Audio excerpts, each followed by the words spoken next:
Moulding and casting బృందం సిద్ధంగా ఉండాలి. అనేక మంది శిక్షకులకు శిక్షణ ఇవ్వడానికి నడుము కట్టిన బృందం అది. లక్ష్మణాచారి గారి నేతృత్వంలో లక్ష్మణాచారి, శ్రీనివాస్ తదితర. నమస్తే, వీతిని స్వాతం లక్ష్యం సమాజయుతం.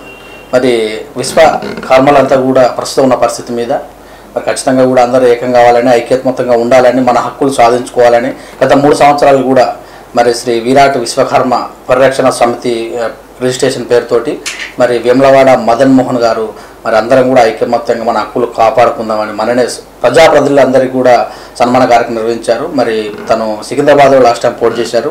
రాబోయే రోజుల్లో కూడా ప్రతి చోట కూడా మరి ఖచ్చితంగా రాజకీయ దళాలు వినబడతా ఉన్నట్టు వ్యక్తితో మనం ఈరోజు మాట ముచ్చట చేద్దాం. నమస్తే. నమస్కారం. ఎలా ఉన్నారు? బాగున్నామండి. అసలు ముఖ్యంగా మీ V3 ఛానల్కు ధన్యవాదాలండి. మీరు ఇంత దూరము ఈ ఇంటర్వ్యూ గురించి ఇంత దూరం వచ్చారు, చాలా థ్యాంక్స్. మొత్తం సర్పంచులందరినీ, ఎంపీటీసీ, జడ్పీటీసీలందరినీ కూడా సన్మానించారు. మొదటిసారా లేకపోతే ఇంతకుముందుకు ఏమన్నా? ఇప్పుడు మొదటిసారి. మీకు ఎందుకు తట్టింది ఈ థాట్? ఇప్పుడు మా వాళ్ళు కొంచెం వాయిస్ పెంచండి. మా వాళ్ళు అట్టడుగు వర్గాల్లో ఉన్నారండి. అంటే గ్రామ స్థాయిలో మా వాళ్ళు సమాజానికి బతుకుదెరువుకి, ఇతర కులాలకి బతుకుదెరువుకి మా వాళ్ళు ఎన్నో రకాల వస్తువులు చేసి ఆ జీవనోపాధికి మూలకారకులు. మరి అలాంటి వాళ్ళము మరి మా వృత్తిలో కోల్పోతున్నవి. ప్రత్యామ్నాయంగా ప్రభుత్వాలు కూడా మరి అంతా మాకు కావలసిన వనరులు కూడా ఏమీ ఏర్పాటు చేయలేకపోతున్నవి. దీనికి గాను మా వాళ్ళు రాజకీయంగా ఇప్పుడిప్పుడే మరి వాళ్ళ పిల్లలు మరి ఏదో చదువుకొని, ఎంతో కొంత చదువుకుని ఏదో ఉద్యోగాలు చేస్తుండ్రు. ఆ ఉద్యోగాలు వచ్చే ఇన్కమ్తో మరి ఆ పేరెంట్స్ను కూడా కొంచెం ప్రోత్సహించి రాజకీయాల్లో ముందుకు తోలుతుండ్రు. కొందరు యువకులు కూడా ముందుకు వచ్చేసేసి వాళ్ళు కూడా మరి పోటీలలో మా వంతు మేము ఒక గ్రామ స్థాయి నుండి మేము ఏదో ఒక సేవ చేయాలన్న ఉద్దేశంతో అని అన్నట్టు ముందుకు వస్తుండ్రు. మరి ముందుకు వచ్చినప్పుడే ప్రతి ఒక్కరము అన్ని విధాల్లో ఒక స్టేజ్లో ఏంటి, ఒక స్టూడెంట్ లైఫ్లో చదువు అనేది ముఖ్యం. మరి ఆ తర్వాత మన బాగోగులు మనం బాగు చేసుకోవాలంటే మన కుటుంబాన్ని బాగు చేసుకోవడానికి కొన్ని ఆలోచనలు చేయాలి.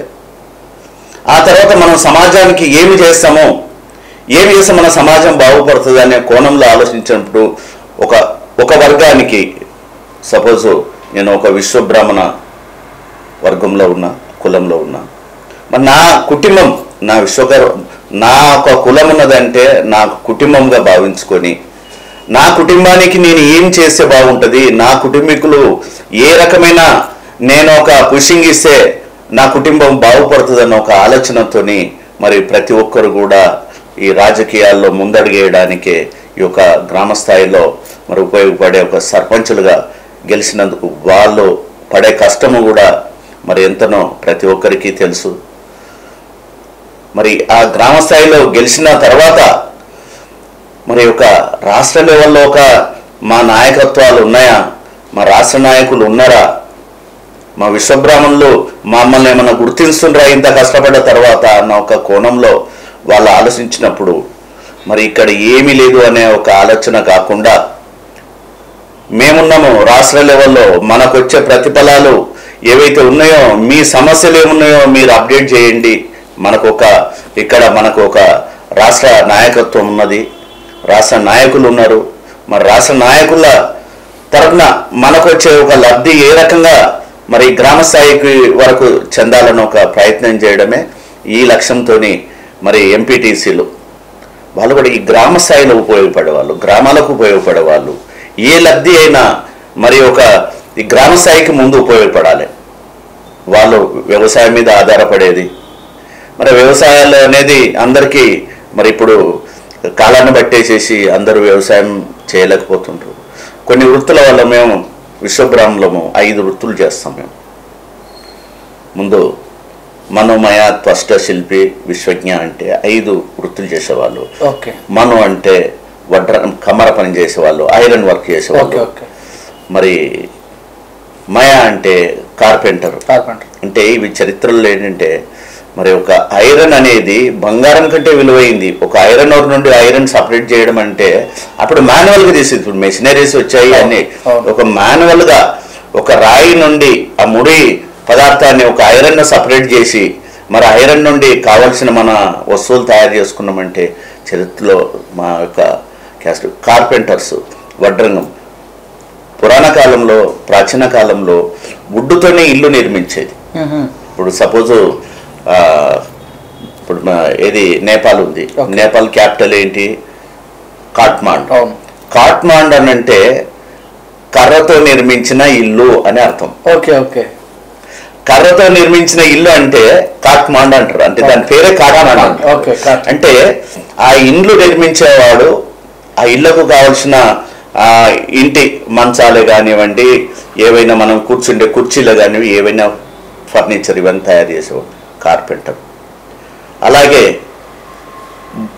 బ్రౌన్ స్మిత్ మా కంచర వాళ్ళు అంటారు.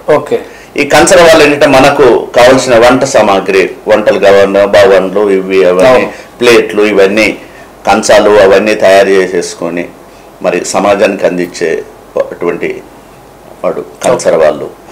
అలాగే శిల్పులు, భగవంతుడు ఎలా ఉన్నాడు అనేది ఎవరికి తెలియదు, కానీ భగవంతుని ఆకారం దేవుడు అంటే ఇలా ఉంటాడు, శివుడు అంటే ఇలా ఉంటాడు, విష్ణువు అంటే ఇలా ఉంటాడు, మరి మరి ఒక మాత అంటే ఇలా ఉంటుంది. ఒక పవిత్రమైన దేవాలయాలు నిర్మించి సమాజానికి ఒక భక్తి మార్గంగా నడిపించడానికి ప్రయత్నం చేసిన వాడే శిల్పి అండి. అలాగే స్వర్ణకారులు, మరి ఒక దేవతా విగ్రహం చేసినప్పుడు ఆభరణాలు, అన్ని రకాల ఆభరణాలు తయారు చేసేసి మరి ఈ ఐరన్ ఎట్లనో దీన్ని కూడా బంగారాన్ని కూడా మరి మట్టిలో నుంచి తీసి రాయిలో నుండి తీసి మరి ఈ యొక్క స్టోన్స్ కూడా ఏదో ముడి స్టోన్స్ దొరుకుతాయి అన్ని షేప్లెస్గా, మరి ఒక స్టోన్ను కూడా ఒక షార్ప్ చేసి మరి ఎన్నో రకాల ఆభరణాలు తయారు చేసి మరి ఆ దేవతాముక్తులకు వేసి సమాజానికి ఒక అందమైన ఒక అందం పెరగాలంటే మన బంగారు ఆభరణాలే. మరి ఈ ఆభరణాల వల్ల వచ్చే మన ఆరోగ్యకరమైన ఇవి కూడా చాలా గొప్పవి. ఇదొక మనకి బాడీకి అన్ని విధాల మన బీపీ కంట్రోల్కైనా దేనికైనా ఇదొక ఉపయోగపడుతుంది ఈ బంగారం. ఇప్పుడు చేతికి ఉంగరం పెట్టుకున్నాం, మెడకు చైన్ వేసుకున్నాం అంటే మన బీపీ లెవెల్ను కంట్రోల్ చేయడానికి ఇదొక ఒక ఆర్నమెంట్ మనం తయారు చేసుకుంటాం. ఈవెన్ కాపర్ కూడా పెట్టుకుంటారు, లేని వాళ్ళు కాపర్ పెట్టుకుంటారు. అది కొంత పర్సెంట్ ఉంటుంది. కాపర్ కంటే 100% ఇది బెటర్ ఫర్ మన హెల్త్ వైజ్ కూడా. ఆ కాలంలో అందు గురించే రాజులు మరి ఆ దేవుళ్ళు కూడా వాళ్ళు కిరీటాలు ఇవన్నీ చేతులకు అవన్నీ పెట్టుకుని అంటే అందానికి అందము, ఆరోగ్యానికి ఆరోగ్యం. ఒక రాజు మీదకి దండెత్తుతుండంటే ఆ రాజుకున్న ఒక ఇంటెన్షన్ కంట్రోల్ చేయాలంటే ఇది ఒక ఆభరణాలతో కూడా ఉంటాయండి. అలాగే ముఖ్యంగా ఒక భార్య భర్తను కలిపే పవిత్రమైన మంగళసూత్రం. ఆ మంగళసూత్రము ఇస్తే గనక భార్య భర్తలు అవుతారు, లేకపోతే కారు. మన యొక్క హిందూ సాంప్రదాయంగా అలా ఉంది. మరి అటువంటి పవిత్రమైన మంగళసూత్రాన్ని చేసేది కూడా మేమే. ఇలాంటి మా 5 వృత్తులు చేసే వాళ్ళకి ప్రాచీన కాలం నుండి మేము అన్ని ఎక్కడెక్కడో మరి కృతాయుగం నుండి ఈ కలియుగం వరకు కూడా మేము ఎన్నో చారిత్రక కట్టడాలు నిర్మించాం. ఏ కట్టడమైన చరిత్రలో ఉందంటే ఆ విశ్వకర్మ మా క్యాస్ట్ వాళ్ళే నిర్మించింది ఉంటుంది.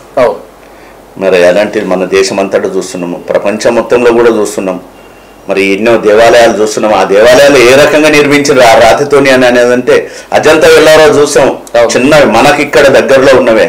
మరి చూస్తుంటే అవి ఎట్లా ఆ తులసి ఒక్క రాయి నుండి తులసి మరి అవన్నీ ఆ చరిత్రలో అంత శిల్పి గొప్పతనము చెప్పుకోవడానికి మరి చాలా వర్ణనాతీతం. అది మా యొక్క సమాజాన్ని ఏ రకంగా మా వాళ్ళు ఇప్పుడు అవన్నీ వృత్తులు కోల్పోయినాయి. మొత్తం మిషనరీ ఒకటి వచ్చింది. ఇప్పుడు యాదాద్రి తెలంగాణ వచ్చిన తర్వాత మరి యాదాద్రి టెంపుల్ను పునర్నిర్మాణం చేపట్టినటువంటి మరి ఈ తెలంగాణ గవర్నమెంటు టిఆర్ఎస్ ప్రభుత్వము ప్రియతమ ముఖ్యమంత్రి గారు తీసుకున్న యొక్క డిసిషన్ అనేది చరిత్రలో నిలిచిపోయేది.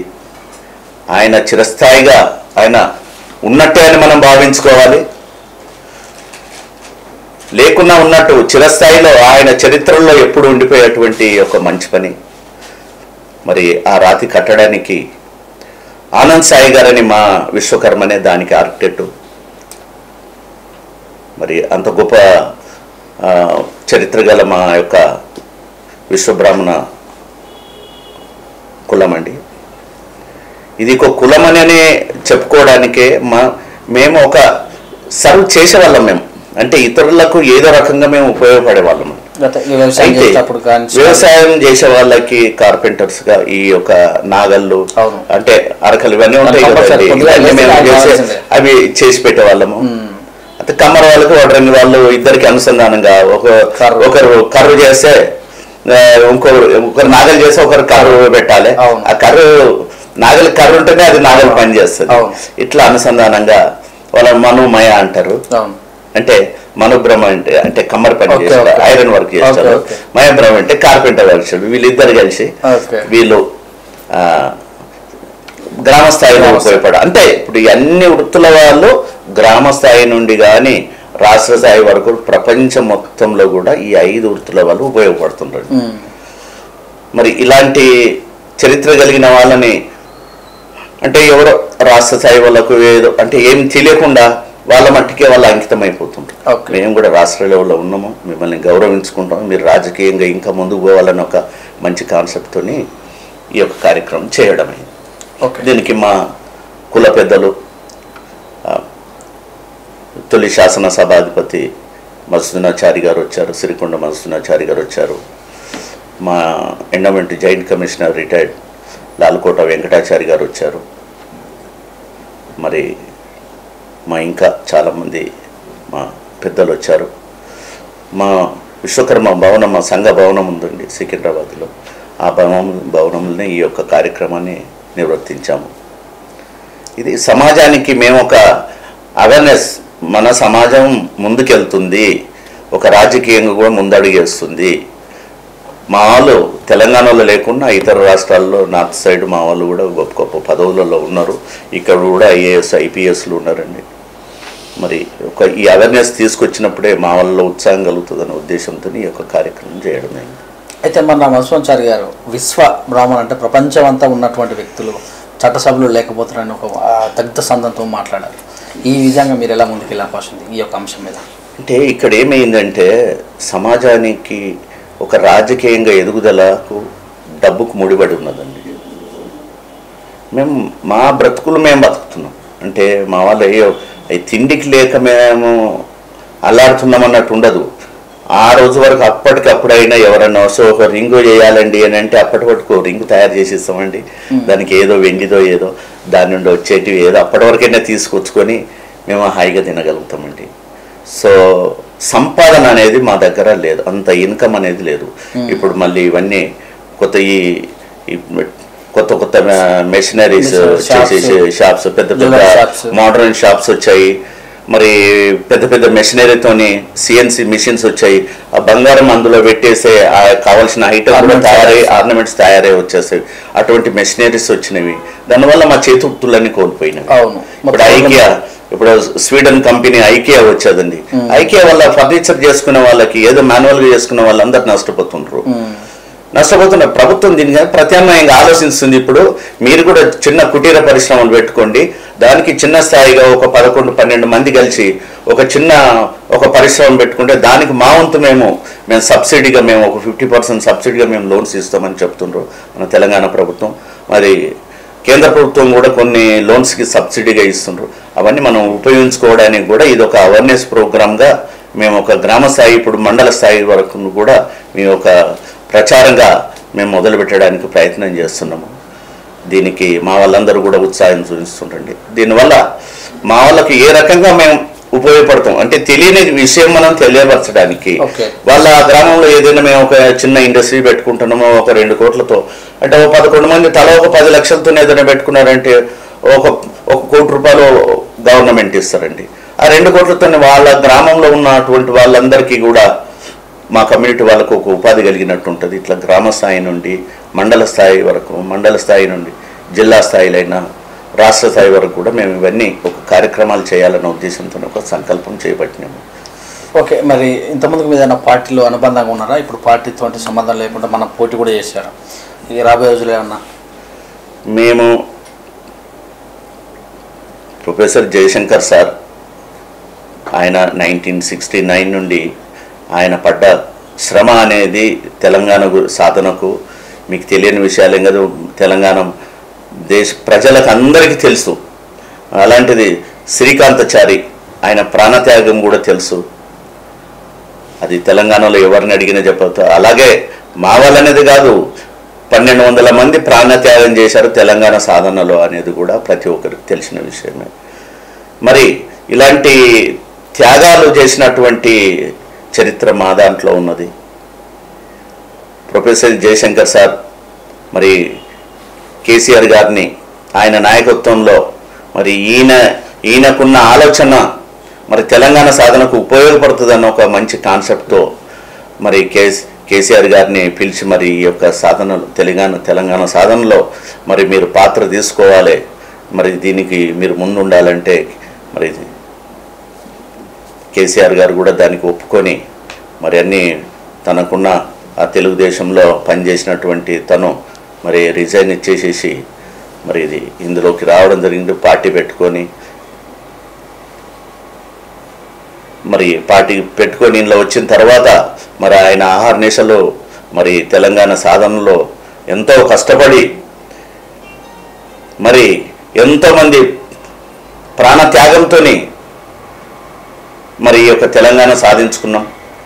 దాన్ని సాధించుకున్న తర్వాత ప్రతి ఒక్క వర్గాలకు మేలు జరుగుతుంది అనుకున్నాం, కానీ కొన్ని వర్గాలకే మేలు జరుగుతుంది.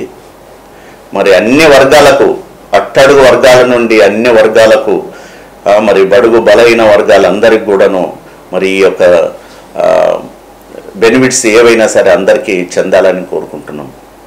మరి మాకు గతంలో 250 కోట్లు టీఆర్ఎస్ ప్రభుత్వం ప్రకటించడం జరిగింది. సంక్షేమ నిధులు ఏదైనా వృత్తిరీత్యా ఏమైనా చేసుకొని మరి మన కుటుంబం మనం పోషించుకునే విధంగా దానికి మరి ప్రభుత్వం ఇవ్వలేకపోయింది. 250 కోట్లలో ఏదో 10-20 కోట్లు ఏదో నామమాత్రంగా ఇచ్చి మరి ప్రభుత్వంలో డబ్బులు లేవనో ఏదో అని చెప్పారు. మరి ఇప్పటికైనా అతి త్వరలోనే ఇచ్చి మా ఆత్మగౌరవాన్ని తెలంగాణ ప్రభుత్వం కాపాడుతుందని మేము కోరుకుంటున్నాం. అలాగే గత అసెంబ్లీ ఎన్నికలకు ముందు తెలంగాణ ప్రభుత్వం మాకు 5 ఎకరాల భూమి 5 కోట్లు భవనం నిర్మించుకోవడానికి, మా సంక్షేమ భవనం ఆత్మగౌరవ భవనం నిర్మించుకోవడానికి మరి మాకు జీవో కూడా రిలీజ్ చేయడం జరిగింది. మరి అతి త్వరలోనే హెచ్ఎండిఏ వాళ్ళు మాకు ఆ ల్యాండ్ మాకు అప్పగించడానికి ప్రయత్నాలు జరుగుతున్నవి. అలాగే మేడ్చల్ కలెక్టర్ ద్వారా కూడా మాకు అది అతి త్వరలోనే మాకు అది బౌండరీస్ నిర్మించడానికి ప్రయత్నాలు జరుగుతున్నవి. దానికి మేమందరం కృషి చేస్తున్నాం. దాంట్లో మేము ఒక భవనం నిర్మించుకొని మా బీద విశ్వబ్రహ్మలు ఎవరైతే ఉన్నారో వాళ్ళకు పెళ్ళిళ్ళైనా మాకు సమావేశాలైనా మేము ఆధ్యాత్మికంగా మేము ఎన్నో కార్యక్రమాలు చేస్తుంటాము. విశ్వకర్మ యజ్ఞం అనేది వీరబ్రహ్మేంద్ర స్వామి మా ఒక వీరబ్రహ్మేంద్ర స్వామి మా కులగురువు. మరి ఆయనే కూడా వర్ధంతి అంటే ఆయన యొక్క సమాధి అయిన ఆరాధనా కార్యక్రమం, ఆయన కళ్యాణోత్సవం, మరి ఇంకెన్నో కార్యక్రమాలు మనం చేస్తుంటాము. మరి అలాంటి కార్యక్రమాలకు వేదికగా భవనము ఉపయోగపడుతుందని కోరుకుంటున్నాము. అలాగే మేము పంచవృత్తుల వాళ్ళము, మేమైతే వృత్తిరీత్యా డెవలప్మెంట్ R&D ఇక అక్కడ ఒక షెల్టర్ ఏర్పాటు చేసుకుంటాము. మరి ఒకటి ఏంటంటే మా బీద విద్యార్థులు చదువుకోవడానికి హాస్టల్ లేదు, అక్కడ హాస్టల్ సౌకర్యం కూడా ఏర్పాటు చేసుకుంటామనేసి మా యొక్క ప్రణాళిక ఉంది. అది ప్రభుత్వం ముందు ఇవన్నీ మేము ఇంకా సబ్మిట్ చేసే ఇది ఉంది. దాని యొక్క కార్యాచరణ మేము ముందు మేము చెప్పడం జరుగుతుంది. Thank you sir, thank you very much. మీ విలువైన సమయాన్ని, మీ సంబంధించిన విషయాలన్నీ మాతోటి మాట ముచ్చట చేసినందుకు మీకు ధన్యవాదాలు. మరొక అంశంతో మరొకసారి మిమ్మల్ని విజిట్ చేస్తామని చెప్తూ థ్యాంక్ యూ. ఇదని మరి శ్రీ విరాట్ విశ్వకర్మ పరిరక్షణ సమితి అధ్యక్షులు వేములవాడ మదన్ మోహన్ గారు తెలిసినట్టు విషయాలు. మరి మాకు ప్రభుత్వం ఇచ్చినటువంటి అన్ని అంశాల్లో మేము ముందుకెళ్తామని, రాబోయే రోజులలో కూడా రాజకీయ రంగంగా అందరూ కూడా అవేర్నెస్ కార్యక్రమాలు చేయడానికి ఈ పరిరక్షణ సమితి పెట్టానని, అందరికీ కూడా అనుకూలంగా ఉండేటట్టుగా కాబోయే తెలంగాణలో మరి అన్ని వర్గాల వారికి సముచితంగా ఉన్నంత వరకు పోరాటం చేస్తారని మనకు తెలియజేశారు. చూస్తున్న విత్ న్యూస్ కెమెరామ్యాన్ రాజ్తో మీ సురేష్ తండ్రి.